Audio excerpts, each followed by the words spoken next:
Baik, Assalamualaikum warahmatullahi wabarakatuh. Bismillah, alhamdulillah. Salatu wassalamu ala rasulillah wa ala alihi wa sahbihi wa mawalah amma ba'd. Terkait sumpah atau bahasa Arabnya al-aiman dari kata yamin ya.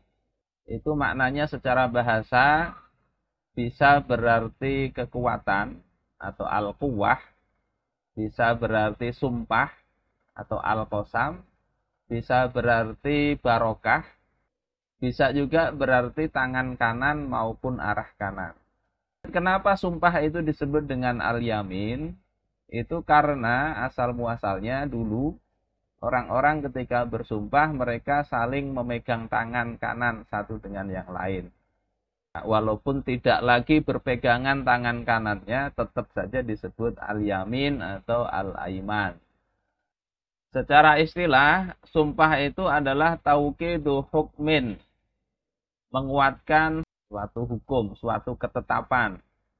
Bizikri mu'azzamin, dengan menyebut sesuatu yang diagungkan. Ala wajhin maksus, dengan bentuk yang khusus.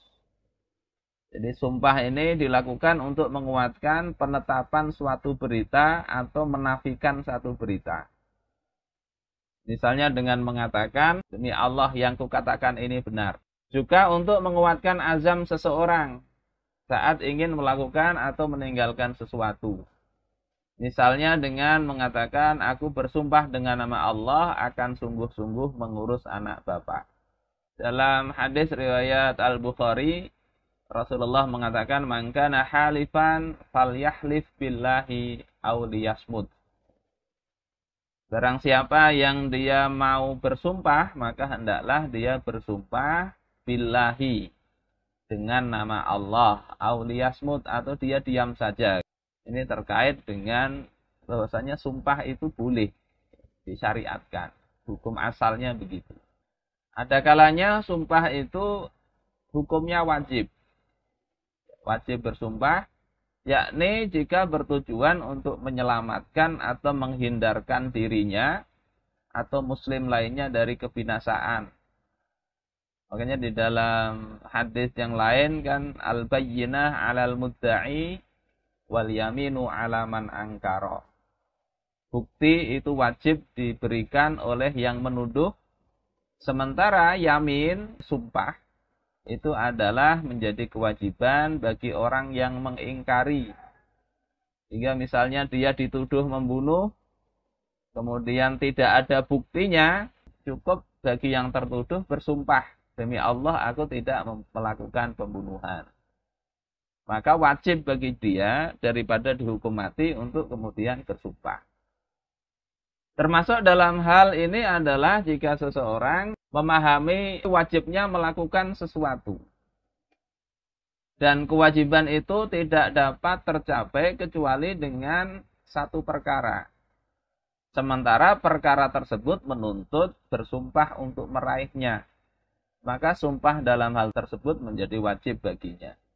Kemudian yang kedua, sumpah itu ada kalanya hukumnya sunnah. Yakni jika sumpahnya bertujuan untuk mendamaikan dua pihak yang bertikai, atau untuk menghilangkan kedengkian dari seseorang, atau untuk menghindarkan kaum muslimin dari kejelekan. Orang bertikai dia harus damaikan, nggak mau damai kecuali dengan bersumpah, maka bersumpahlah. Misalnya orang si A menuduh si B begini, si B menuduh si A begitu.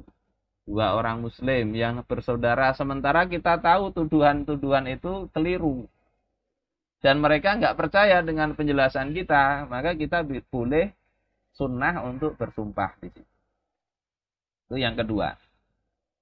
Kemudian yang ketiga, hukumnya mubah atau boleh bersumpah. Yakni sumpah untuk melakukan atau meninggalkan suatu amalan yang hukumnya mubah. Misalnya bersumpah tidak mau menikah kecuali dengan si A. Boleh aja begitu. Menguatkan misalnya berjanji mau menikahi. Kalau seperti itu ya wajib untuk dilaksanakan, atau kalau tidak dilaksanakan nanti ada hukumnya. Kemudian yang keempat, sumpah itu hukumnya bisa makruh. Yakni kalau bersumpah untuk melakukan hal yang makruh atau meninggalkan amalan yang sunnah. Demi Allah nanti bulan puasa nggak mau ikut tarawih misalnya karena COVID. Maka sumpah seperti itu hukumnya makruh.